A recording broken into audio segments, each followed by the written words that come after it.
Primeiro livro das Crônicas, capítulo 16.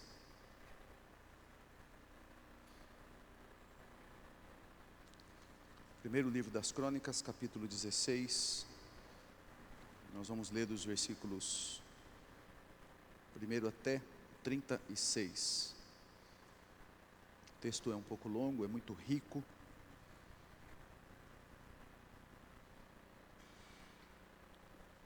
Primeiro livro das Crônicas, capítulo 16, de 1 até o 36. Quem achou, diga amém.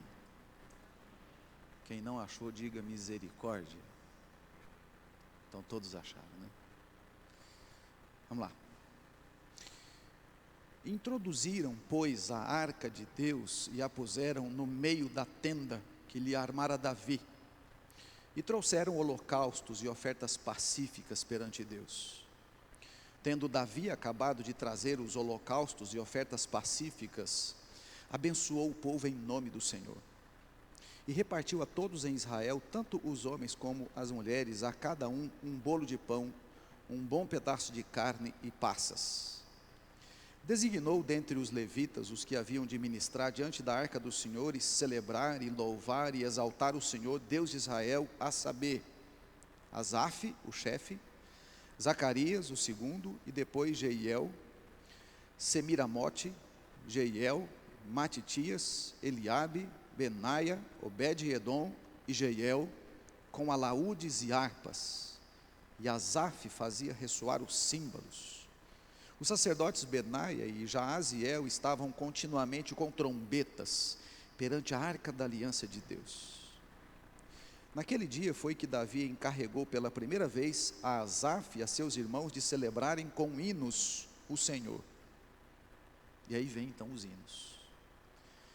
Rendei graças ao Senhor, invocai o seu nome, fazei conhecidos entre os povos os seus feitos. Cantai-lhe salmos, narrai todas as suas maravilhas, gloriai-vos no seu santo nome, alegre-se o coração dos que buscam o Senhor. Buscai o Senhor e o seu poder, buscai perpetuamente a sua presença. Lembrai-vos das maravilhas que fez, dos seus prodígios e dos juízos dos seus lábios. Vós, descendentes de Israel, seu servo, vós, filhos de Jacó, seus escolhidos, Ele é o Senhor nosso Deus, os seus juízos permeiam toda a terra. Lembra-se perpetuamente da sua aliança, da palavra que empenhou para 1000 gerações, da aliança que fez com Abraão, e do juramento que fez a Isaque, o qual confirmou a Jacó por decreto, e a Israel por aliança perpétua, dizendo-vos: dar-vos-ei a terra de Canaã, como quinhão da vossa herança. Então eram eles em pequeno número, pouquíssimos e forasteiros nela, andavam de nação em nação, de um reino para um povo, a ninguém permitiu que os oprimisse. Antes, por amor deles, repreendeu a reis, dizendo: não toqueis nos meus ungidos, nem maltrateis os meus profetas. Cantai ao Senhor todas as terras, proclamai a sua salvação dia após dia, anunciai entre as nações a sua glória, entre todos os povos as suas maravilhas, porque grande é o Senhor, e muito digno de ser louvado, temível mais do que todos os deuses. Porque todos os deuses dos povos são ídolos, o Senhor, porém, fez os céus. Glória e majestade estão diante dele, força e formosura no seu santuário. Tributai ao Senhor, ó famílias dos povos, tributai ao Senhor glória e força, tributai ao Senhor a glória devida ao seu nome, trazei oferendas e entrai nos seus átrios, adorai o Senhor na beleza da sua santidade. Tremei diante dele todas as terras, pois ele firmou o mundo para que não se abale. Alegre-se os céus e a terra exulte, diga-se entre as nações: reina o Senhor. Ruja o mar e a sua plenitude, folgue o campo e tudo que nele há. Regozijem-se as árvores do bosque, na presença do Senhor, porque vem a julgar a terra. Rendei graças ao Senhor, porque Ele é bom, porque a sua misericórdia dura para sempre. E dizei: salva-nos, ó Deus, da nossa salvação, ajunta-nos e livra-nos das nações, para que rendamos graças ao teu santo nome e nos gloriemos no teu louvor. Bendito seja o Senhor Deus de Israel, desde a eternidade até a eternidade. E todo o povo disse: amém. E todo o povo disse: amém. E louvou ao Senhor. Isso aqui, irmãos, é um ato de avivamento espiritual. É um ato de avivamento espiritual.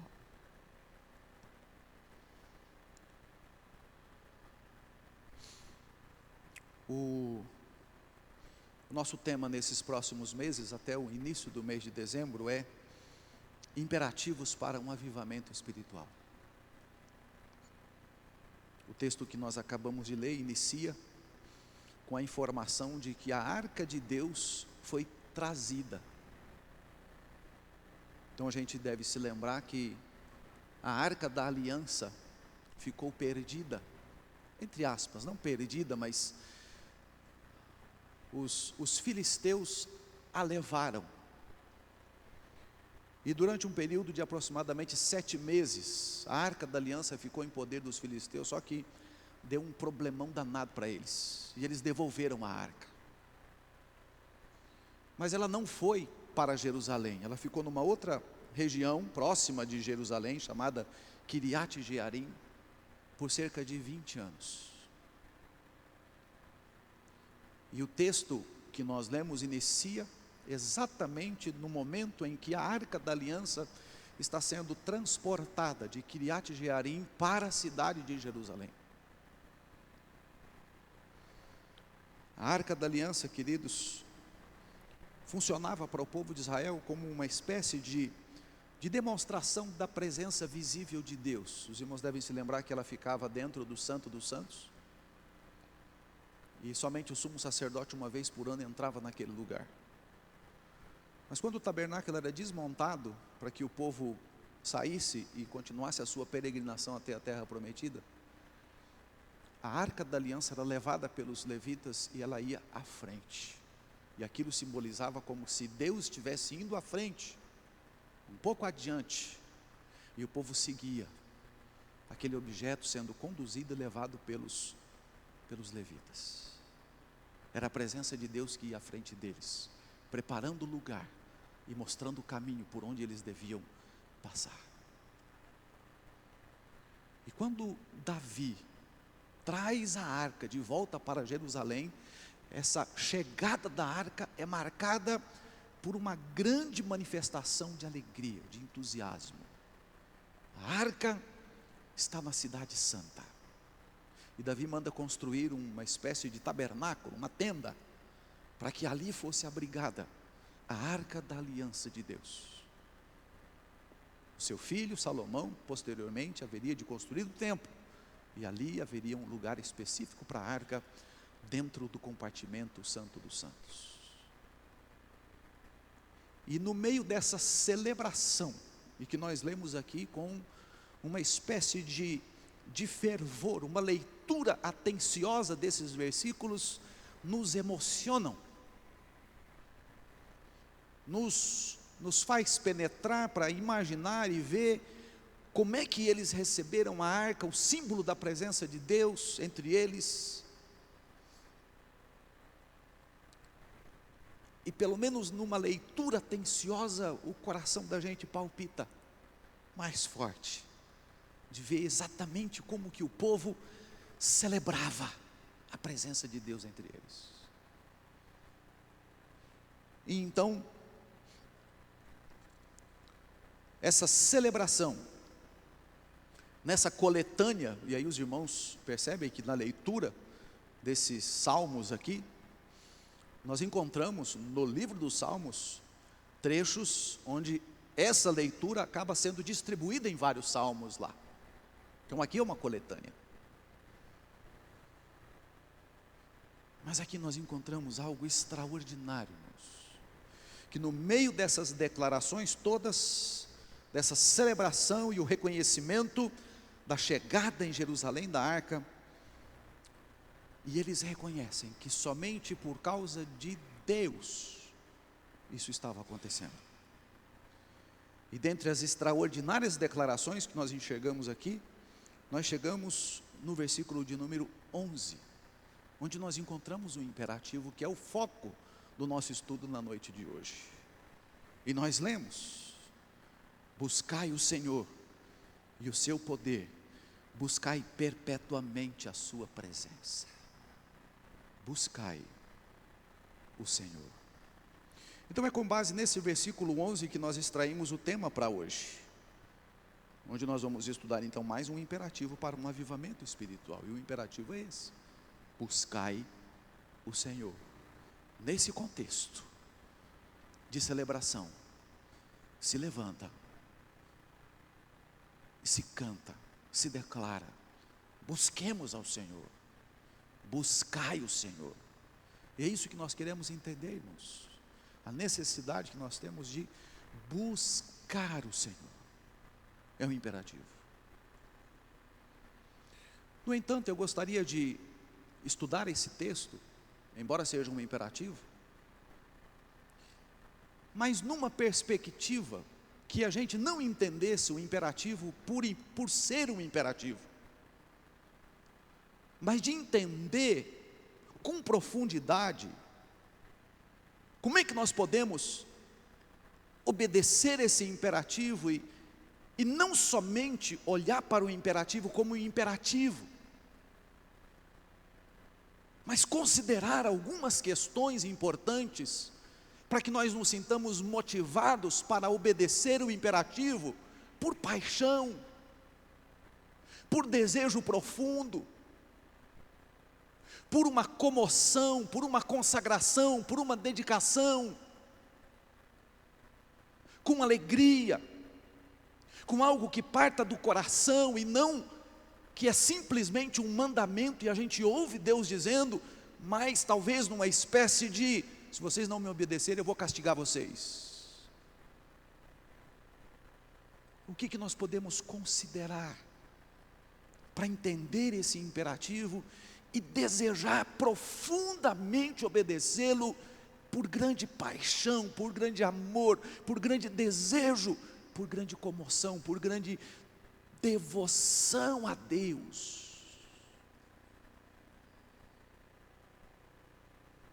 Então eu quero considerar duas coisas com os irmãos, e eu creio que elas são muito fáceis de serem encontradas aqui nesse texto todo. O que nós podemos considerar para obedecer esse imperativo com fervor, com vontade, com desejo profundo? Mais do que simplesmente por ser um imperativo, mas como se fosse a nossa vida plena, completa. O que nós devemos considerar? Primeiro, irmãos, nós devemos considerar quem Deus é. Nós devemos considerar quem Deus é. Essas declarações que impulsionam esse buscai o Senhor, que apontam quem Deus é. Essas declarações impulsionam o imperativo buscai o Senhor de forma alta, com um som alto, forte, estrondante. Considera quem Deus é, a sua pessoa, o seu ser, a identidade de Deus. Observe, Senhor é o seu nome. Não é qualquer pessoa que nós vamos buscar. Não é um pensamento, uma confissão positiva que nós vamos buscar. Não é uma espécie de energia que nós vamos buscar. Mas nós vamos buscar o Senhor Deus, o Todo-Poderoso. Senhor é o seu nome. Observem aí comigo, irmãos, eu vou citar aqui O versículo 8: rendei graças ao Senhor. É o Senhor que é digno de receber a rendição de graças. O versículo 10: alegre-se o coração dos que buscam o Senhor. Fonte de alegria para aqueles que buscam o Senhor. Versículo 11, que é o foco do nosso estudo: buscai o Senhor e o seu poder. O nome dele é esse, ele é Senhor. Versículo 14: ele é o Senhor, ele é o nosso Deus. Versículo 23: cantai ao Senhor todas as terras, em todos os lugares, em todos os cantos. Deus é Senhor sobre todas as terras. Versículo 25: porque grande é o Senhor.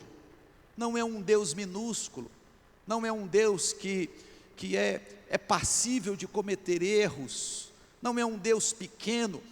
Ele é grande, ele é majestoso. Versículo 26: ele é o Senhor que fez os céus, as constelações, o universo é obra da mão do Senhor. O 28: tributai ao Senhor, famílias dos povos, tributai ao Senhor glória e força. Ele é o centro da glória, é Ele que possui força, é Ele que é detentor do poder. 29: tributai ao Senhor a glória devida ao seu nome. O nome de Deus é grande, o nome de Deus é avassalador, o nome de Deus é extraordinário, o nome de Deus ultrapassa o limite do tempo, do espaço, de eternidade a eternidade, e Ele é Deus. Adorai ao Senhor na beleza da sua santidade. É o Deus santo, é o Deus tremendo, é o Deus que em sua santidade é belo. 31: diga-se entre as nações, reina o Senhor. Ele é o Deus que reina, que está sentado no trono, no alto e sublime trono, e tudo passa na sua presença, e Ele governa de eternidade a eternidade. 33: regozijem-se as árvores do bosque na presença do Senhor. As árvores do bosque louvam, exaltam, apontam para a glória de Deus, porque Ele é Senhor sobre as árvores. 34: rendei graças ao Senhor. É Ele que governa tudo, faz tudo, é digno de ser louvado e agradecido. 36: bendito seja o Senhor, Deus de Israel, desde a eternidade até a eternidade. Senhor é o seu nome. Ele é Senhor dos céus, da terra. Ele é Senhor do universo. Ele é Senhor sobre tudo e sobre todos. O imperativo para buscar o Senhor é: buscai o Senhor, porque Ele é o Senhor. Quando alguém se prostra diante dele, se prostra diante daquele que é Senhor do universo, daquele que é Deus de eternidade a eternidade, daquele que é Senhor sobre tudo, sobre todos, e nada foge ao controle das suas mãos, do seu poder, da sua glória, dos seus propósitos, que são eternos. Obedecer o imperativo, buscai ao Senhor, deve ser mais do que simplesmente obedecer o imperativo, mas entender a quem nós estamos buscando. É o Senhor.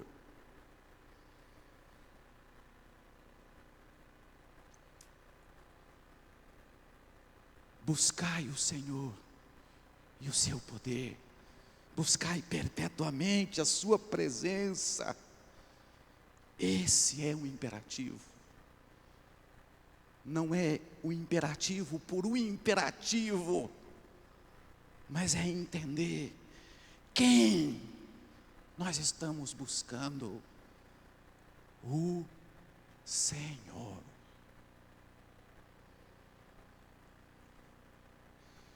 Quando se busca intensamente Deus, o Senhor, o poder de Deus se manifesta. Devemos buscar o Senhor a presença de Deus perpetuamente, ou seja, com perseverança, com continuidade, com constância, sem jamais nos apartarmos da fonte que jorra inesgotavelmente em poder, que vem diretamente do trono do Senhor. Se alguém deseja experimentar um avivamento espiritual em sua vida pessoal, deve buscar o Senhor e o seu poder, deve buscar perpetuamente, sempre, continuamente, perseverantemente, a sua presença. Não é um imperativo por um imperativo, é um imperativo, mas eu preciso considerar para quem o imperativo está apontando. Está apontando para aquele que tem um nome, e o seu nome é Senhor. Buscai o Senhor e o seu poder, buscai perpetuamente a sua presença. Senhor é o seu nome, não é qualquer pessoa ou qualquer ser que é chamado de Senhor, mas é o Senhor Deus, o Todo-Poderoso. Buscai o Senhor. Nós devemos considerar quem Deus é. Se eu entender bem quem Deus é, o ser de Deus, a pessoa de Deus, a posição que Ele ocupa,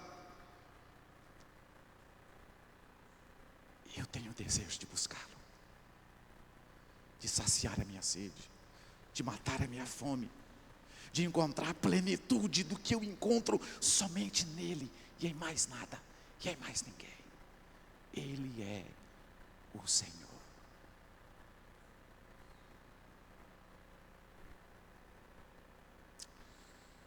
Em segundo lugar, o que nós devemos considerar? A estrutura, irmãos, é tão simples, embora às vezes difícil da gente montar essa estrutura. Pastor Mateus, que é pregador, e os irmãos que quando vêm aqui para fazer uma mensagem, sabe disso. É tão difícil às vezes a gente montar uma estrutura, mas depois que ela é montada, parece que é tão simples. Eu tenho que considerar primeiro quem Deus é. Os irmãos imaginam qual que é a segunda consideração? Oi? Fala, Elias. O que Deus fez. Não é simples? É simples demais. Devemos considerar o que Deus fez. E aqui está no passado, não é o que Deus faz, é o que Deus fez. Está no passado por duas razões. Primeiro, porque o texto vai falar das coisas que Deus fez. E segundo, que a ênfase é exatamente essa. Eu não vou buscar a Deus por coisas que Deus pode me dar. A ênfase do texto é considerar o que Deus já fez. E o que é que Deus fez? No texto nós encontramos vários aspectos, e é até difícil destacar todos eles. Mas veja, por exemplo, o versículo de número 8. Convoca o povo de Deus para render graças ao Senhor, e invocar o seu nome, fazer conhecido entre os povos os feitos do Senhor. Os feitos de Deus. Vamos tornar conhecidos os feitos do Senhor. Devemos considerar as obras e os feitos de Deus, o nosso Senhor, aquele que é Senhor dos céus e da terra. O versículo 9 aponta que são muitas as maravilhas realizadas pelo Senhor. Então eles dizem: cantai-lhe salmos. Olha para as obras que Deus realizou, cantem salmos, encharquem-se de louvor e de adoração àquele que tem grandes obras e obras maravilhosas. O versículo 12 convoca o povo de Deus a lembrar-se das maravilhas do Senhor e dos seus prodígios. E o versículo 15 aponta um dos feitos maravilhosos do Senhor, e que ocupa uma boa parte da descrição desses salmos, que é a aliança que Deus estabeleceu com o seu povo. A aliança de Deus. Queridos, o versículo 15 diz assim: lembra-se perpetuamente da sua aliança, da palavra que empenhou. a aliança de Deus e a sua palavra empenhada, o compromisso de Deus a partir dele, que ele diz: eu vou fazer, que não depende de nós, depende de Deus, que não depende de nós fazermos algo para Deus, depende tão somente de Deus dizer que vai fazer, se comprometer a fazer e fazer, e ele é fiel para isso. Ele se propôs a partir de si mesmo, se fazer Deus daquele povo, e sua aliança é inquebrável, ela é eterna, indestrutível, inamovível. Ele jamais vai abandonar o seu povo, jamais vai deixar o seu povo de lado, jamais vai quebrar a sua aliança. O versículo 16 lembra da aliança de Deus, em Deus ter empenhado sua palavra de aliança com Abraão. Eu vou fazer de você uma grande nação, eu vou abençoar você, e você vai ser bênção a todas as famílias da terra, e eu vou fazer isso nas suas gerações. O versículo 17 aponta que a aliança de Deus com o seu povo foi confirmada em Jacó e a todo o povo de Israel. Aliás, o versículo 16 é Abraão, depois passa para Isaac, e depois vem para Jacó e a todo Israel. E lá no início, então, a partir de Gênesis capítulo 12, o povo iniciou com uma pequena família. Abraão, uma esposa que era estéril, que não podia ter filhos. Mas a promessa de Deus vai se cumprindo e a sua aliança vai tomando forma, e vai sendo concretizada, vai se concretizando, vai tomando forma, vai se desenvolvendo. Abraão, Isaac, Jacó, os filhos de Jacó, de Israel, as tribos. E aí Deus então, na sua promessa de levar esse povo a uma terra chamada Terra Prometida aqui na terra, que seria Jerusalém, aonde a Arca da Aliança está sendo levada e introduzida nesse exato contexto de 1 Crônicas capítulo 16. O versículo 18 aponta que o plano de Deus era tão claro, e Deus disse ao seu povo: dar-vos-ei a terra de Canaã como quinhão da vossa herança, é lá que eu vou plantar vocês. E o povo então marcha em direção à terra prometida, e Deus vai limpando a terra, Deus vai preparando o povo para chegar na terra, e nós conhecemos a história, e Deus cumpre a sua promessa, por amor ao seu povo e por causa do seu próprio nome. Deus preserva o seu povo, versículos 21 e 22, Deus guardou o seu povo, deu vitórias a seu povo, introduziu o povo na terra prometida, e Deus foi Deus do povo, cumprindo cabalmente com sua aliança indestrutível, inquebrável, intransferível. E então, diante das obras maravilhosas de Deus para com o seu povo, a alegria imensa toma conta do coração daquele povo, razão pela qual eles podiam dizer e cantar o conteúdo de louvor, de gratidão ao Senhor, reconhecendo os feitos de Deus na vida deles, reconhecendo o acompanhamento de Deus entre eles e todas as maravilhas Deus fez com o seu povo, e torna esse povo cheio de profunda gratidão e louvor. E o povo faz essas declarações. Ouça, versículo 23, cantai ao Senhor todas as terras, proclamai a sua salvação dia após dia, o Deus que nos salvou, o Deus que nos libertou, o Deus que nos conduziu e nos colocou na terra prometida. Versículo 24, anunciai entre as nações a sua glória, entre todos os povos as suas maravilhas. Esse Deus é o Deus que faz maravilhas, Ele fez maravilhas conosco, nos tirou de onde? Da escravidão, e nos colocou como príncipes numa terra que Ele nos prometeu dar e nos deu. O 25, grande é o Senhor, Ele é muito digno de ser louvado, Ele é temível mais do que todos os deuses, porque todos os deuses dos povos que foram criados pela mente humana, que vieram contra nós, o Senhor os desbaratou, e não existia Deus do lado de lá, porque só existe um Deus, que é o único digno de ser louvado, é o Deus que faz maravilhas. Versículo 26, todos os deuses dos povos são ídolos, mas o nosso Deus é o Deus que fez os céus. Olhamos para as estrelas, olhamos para cima, olhamos para a tremenda, extraordinária criação, e todos esses seres todas essas coisas criadas no universo. Isso tudo é obra das mãos do Senhor. Deus fez todas as coisas. Ele é um ser glorioso, dizem o versículo 27. Diante dele é glória, majestade, força, formosura. Ele se manifesta assim, ele se manifestou a nós dessa forma. Então nós vamos tributar ao Senhor glória, força. Nós vamos tributar ao Senhor, versículo 29, a glória devida ao seu nome. Nós vamos trazer oferendas, nós vamos entrar nos seus átrios, nós vamos adorar o Senhor na beleza da sua santidade, na glória da sua santidade. E olha o versículo 30, todos devem temer, todas as terras devem tremer diante dele, pois ele firmou o mundo para que não se abale. O mundo que nós pisamos está suspenso no ar, no universo, e foi Deus quem firmou, foi Deus quem fez, foi Deus que estabeleceu, foi Deus quem estabeleceu as leis para que funcionem do jeito que funciona.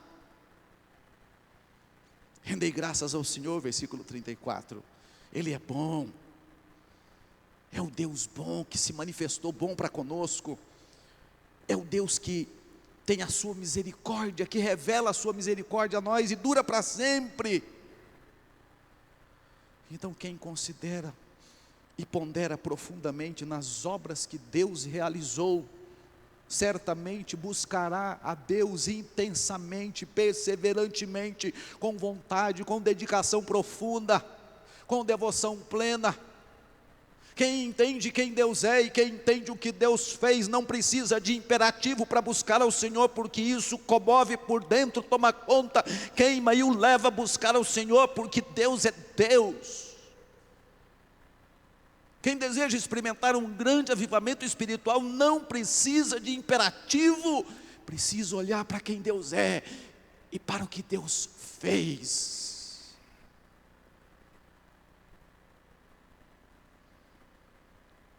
Quem busca o Senhor dessa forma, experimenta a grande e poderosa satisfação do Senhor, pois a busca resulta no encharcamento da presença de Deus, e da plenitude de Deus, e da plenitude de alegria, e da plenitude de satisfação, porque é tomado plenamente por aquele que tem o nome de Senhor.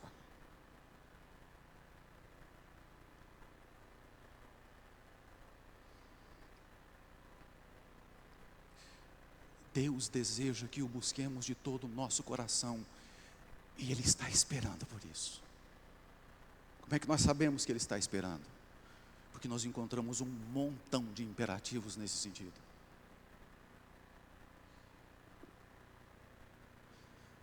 Mas quem quer experimentar um grande avivamento,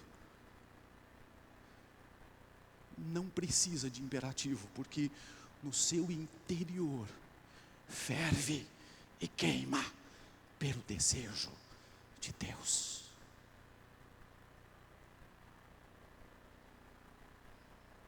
Se eu considerar quem Deus é, e se eu considerar quem Deus fez, o que Deus fez, eu vou ser tomado por Ele,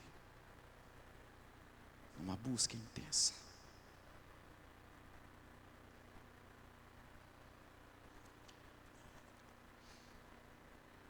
O que nós devemos considerar, irmãos, para colocar em prática esse imperativo?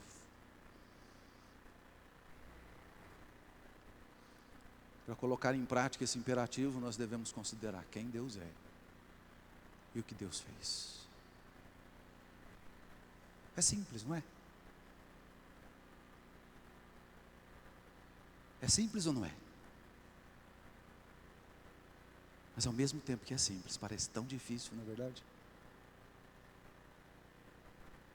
É tão simples, mas parece tão difícil.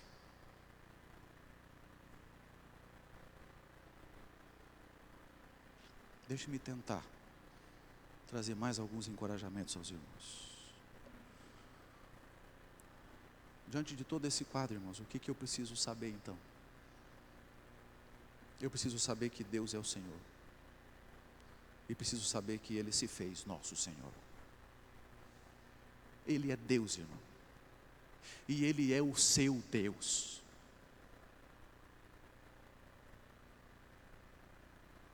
Ele é Senhor. E Ele é o seu Senhor. Ele se fez seu Senhor. Não foi você que fez Deus como sendo Ele o seu Deus, porque você determinou que Ele seja o seu Deus. Ele é Senhor, e Ele lhe deu o prazer de você ter o privilégio e a oportunidade de tê-lo como seu Senhor. Isso é prazer e privilégio que Deus teve. Suas obras apontam que Ele se fez nosso Senhor. A iniciativa foi dele, de se tornar nosso Senhor. Foi a partir dele, nasceu nele, a iniciativa é nele. Ele resolveu se revelar e se tornar o nosso Deus. Então nós já sabemos disso. Ele não somente é o Senhor, mas Ele é o nosso Senhor, porque Ele se fez nosso Senhor. Segundo, nós somos privilegiados pela posição que ocupamos no relacionamento com Deus. Nós temos livre acesso e livre comunhão com Ele. Nós não dependemos de uma peça valiosa, coberta de ouro, como era a Arca da Aliança, que representava a presença de Deus entre o povo. Por meio de Jesus Cristo, irmãos, nós temos acesso livre ao Pai. Nós somos chamados em 1 Pedro de sacerdócio real, de nação santa, de povo de propriedade exclusiva de Deus. Nós somos separados por Deus e para Deus. Nós somos selados para o dia da redenção pelo Espírito. Nós somos carimbados que nós pertencemos ao Senhor, com uma aliança que Deus fez com Cristo, e nos incluiu nessa aliança como os beneficiários dessa aliança. Nós somos privilegiados pela vida, pela morte, pela ressurreição e pela ascensão de Cristo à glória eterna, sentando-se ao lado do Pai. Você vai se lembrar disso, quando nós estudamos a carta aos Efésios, nós falamos muito sobre isso. O caminho feito pelo noivo é o caminho feito pela igreja. Cristo teve a sua vida, Ele morreu, Ele ressuscitou, Ele ascendeu aos céus e assentou-se à direita do Pai. E a igreja obedece o mesmo padrão de caminho. Nós recebemos vida juntamente com Ele. Quando nós morremos na cruz juntamente com Ele, nós fomos ressuscitados juntamente com Cristo, nós fomos elevados às alturas juntamente com Cristo, e nós fomos assentados junto ao trono, ao lado de Cristo, juntamente com Ele na glória. Pertencemos ao Senhor, estamos com o Senhor, vivemos na presença do Senhor. Então nós somos privilegiados pela posição que ocupamos no relacionamento com Deus. Nós temos livre acesso e livre comunhão com Ele. Que grande privilégio nós temos, direta. Você não precisa marcar a hora, você não precisa perguntar se pode. Você está em comunhão plena, constante, diária, todos os dias, todos os momentos, todas as circunstâncias. Louvado seja Deus. Então, o que eu devo fazer? O que nós devemos fazer? Nós devemos buscar o avivamento espiritual, queridos, obedecendo o imperativo, buscai o Senhor. Mas quem deseja mesmo Deus, o imperativo, ele funciona como uma direção, mas quem deseja buscar o Senhor não precisa do imperativo. Quem deseja buscar o Senhor profundamente, o que precisa é deixar que o Senhor o tome por completo, para experimentar toda a plenitude de Deus, para se deixar ser cheio do Espírito de Deus. Uma busca do Senhor intensa. A pessoa, o ser, considerando as obras já realizadas. Vejam, Você não vai buscar a Deus se Deus te der alguma coisa. O que havia de mais importante para Deus te dar, Ele já deu. É a certeza de que você vai estar com Ele na glória eterna. Então, se Deus quiser te dar alguma coisa a mais, Deus vai te dar alguma coisa a mais, mas ainda assim vai ser aonde? Neste mundo. E sabe o que vai acontecer com as coisas que Deus der a mais e que são no plano desse mundo? Vai ficar tudo aqui. Qual é o nosso problema? É que às vezes parece que nós queremos buscar a plenitude e satisfação em coisas que pertencem a este plano de mundo aqui. E nos esquecemos de que a nossa plenitude não está aqui, mas na glória eterna.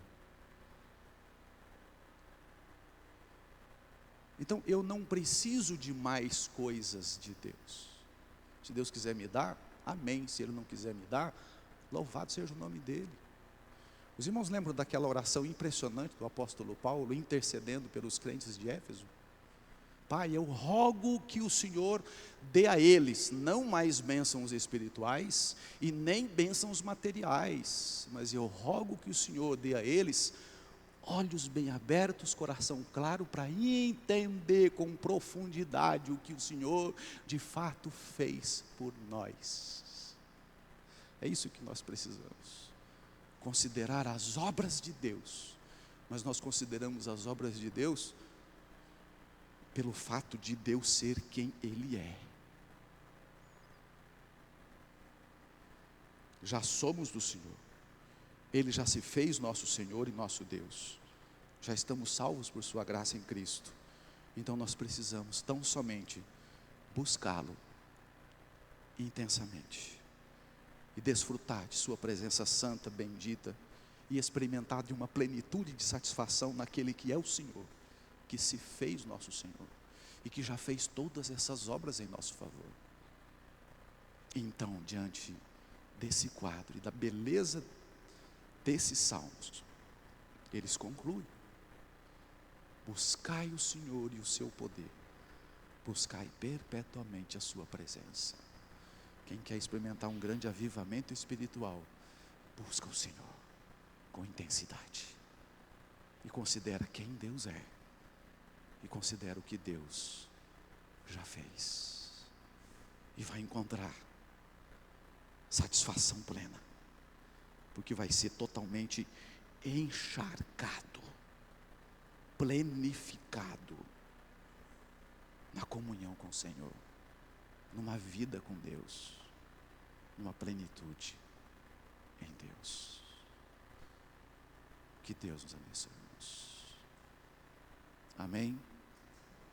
Curva sua cabeça, feche os seus olhos. O que você gostaria de dizer para o Senhor na noite de hoje?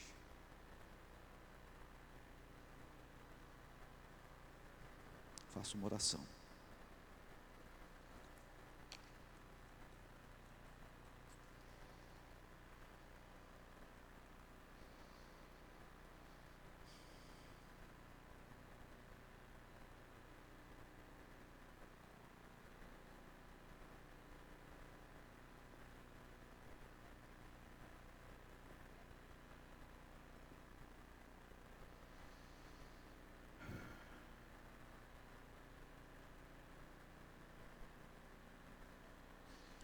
E no 86.